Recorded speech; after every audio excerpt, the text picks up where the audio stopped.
Halo, assalamualaikum. Kali ini kita akan belajar tentang pengertian bilangan bulat, jenis-jenis bilangan bulat, dan sifat-sifat operasi bilangan bulat ya. Oke, untuk lebih jelasnya, simak terus video Bunda.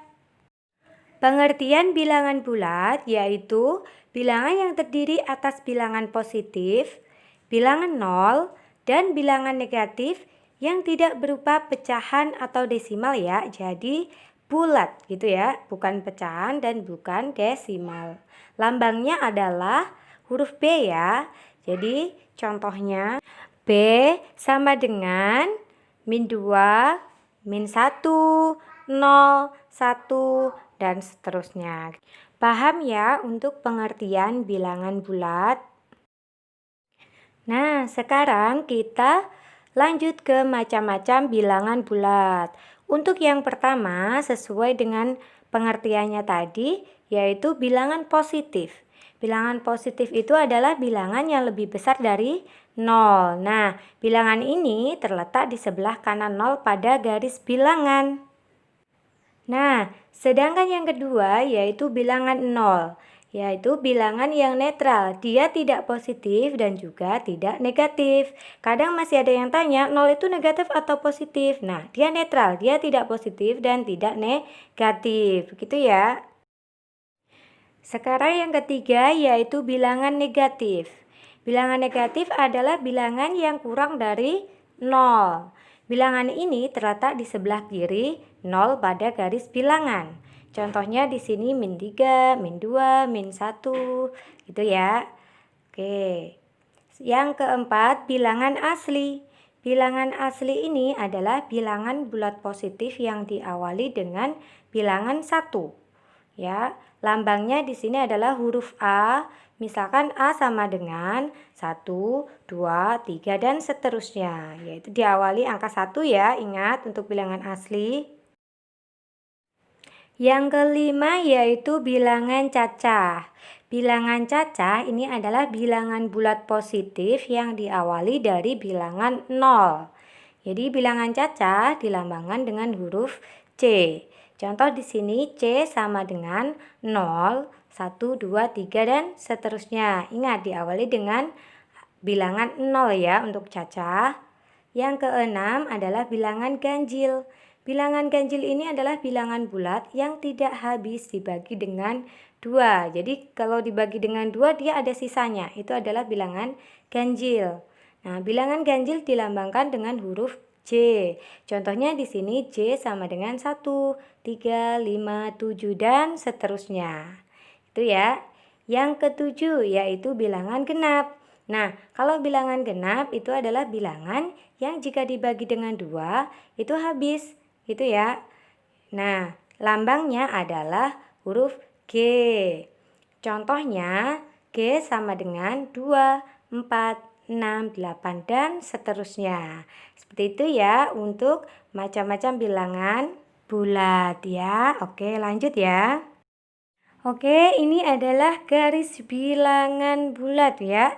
Oke, perhatikan di sini. Di tengah di situ adalah bilangan 0. Dia yang netral yaitu 0. Kemudian yang sebelah kirinya yaitu negatif ya. Semakin ke kiri nilainya akan semakin kecil ya. Jadi kalau ditanya min 1 dengan min 4 besar mana? Jawabannya adalah besar min 1 karena semakin ke kiri itu semakin kecil. Oke, yang di kanannya 0 yaitu adalah bilangan bulat positif. Sudah tahu semua ya? Nah, sekarang kita ke sifat-sifat bilangan bulat ya. Di sini ada tertutup, komutatif, asosiatif, dan distributif. Masing-masing akan Bunda jelaskan berikut ini ya. Simak terus. Baik, sekarang yang sifat pertama yaitu sifat tertutup. Artinya apa? Nah, di sini jika bilangan A, bilangan bulat, kemudian dioperasikan dengan bilangan B, juga merupakan bilangan bulat, maka hasilnya bilangan C. Maka dia juga akan bilangan bulat. Contohnya di situ adalah 2 ditambah 3 sama dengan 5. Nah, untuk 2 dia bilangan bulat, 3 bilangan bulat, dan sama dengan 5, maka 5 juga bilangan bulat. Jadi terbukti ya sifat tertutup, tapi ini tidak akan berlaku untuk operasi pembagian ya.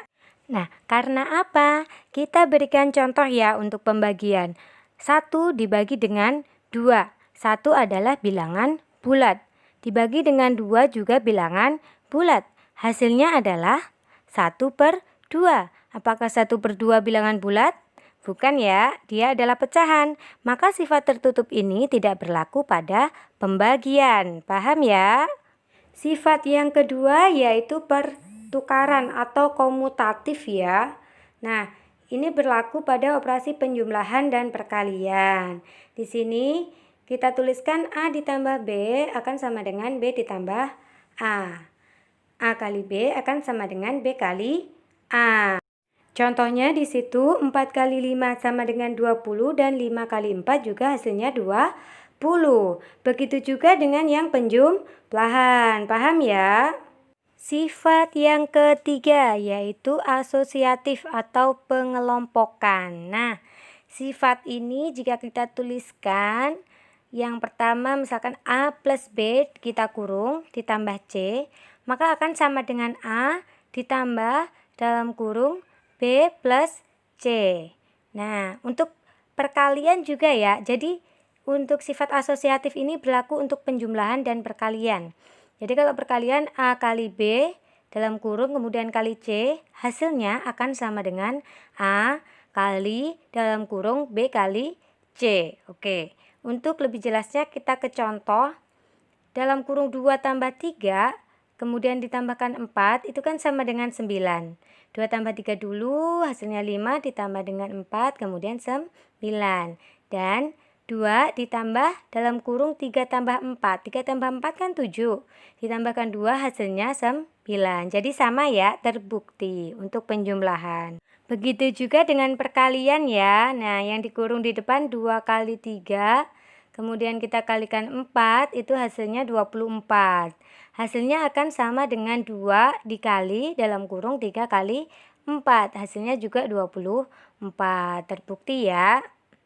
Sifat yang keempat yaitu distributif atau penyebaran. Nah, distributif ini ada 2, yaitu distributif perkalian terhadap penjumlahan dan distributif perkalian terhadap pengurangan. Oke, di situ untuk yang distributif perkalian terhadap penjumlahan kita tuliskan A kali dalam kurung B ditambah C itu sama dengan A kali B ditambah A kali C ya.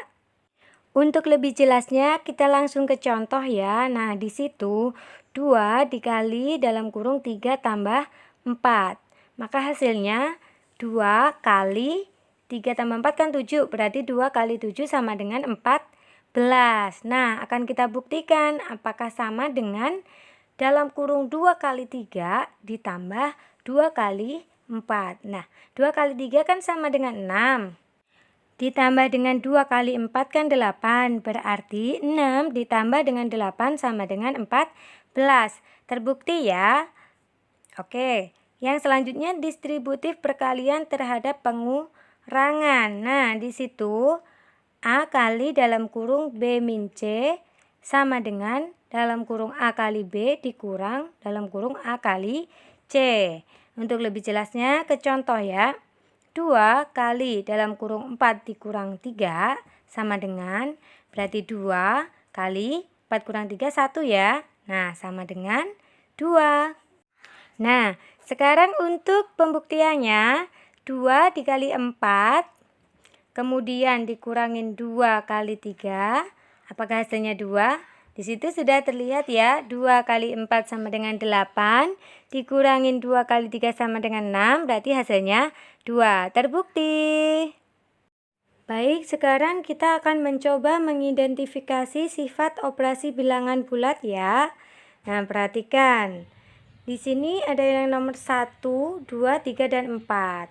Oke, nomor 1, 10 kali 3 sama dengan 3 kali 10. 10 kali 3, 10. Nah, ini dibalik ya. Berarti sifat apa ini? komutatif ya kalau dibalik. Berarti ini adalah sifat komutatif. Oke. Yang kedua. Nah, yang kedua 10 dalam kurung 3 ditambah 5 sama dengan 10 kali 3 ditambah 10 kali 5. Berarti ini adalah persebaran ya. Kalau persebaran berarti adalah distributif ya. Oke, distributif penjumlahan ya, perkalian terhadap penjumlahan. Seperti itu ya. Yang ketiga, 5 kurang 4 sama dengan 1. 5 kurang 4 sama dengan 1. Berarti adalah tertutup ya. Oke, 5-nya bilangan bulat, 4 bilangan bulat, 1-nya bilangan bulat. Yang keempat, 6 kemudian kali 3 kali 2. Nah, asosiatif ya, karena ini adalah pengelompokan ya. Oke, selamat belajar. Bye-bye. Assalamualaikum.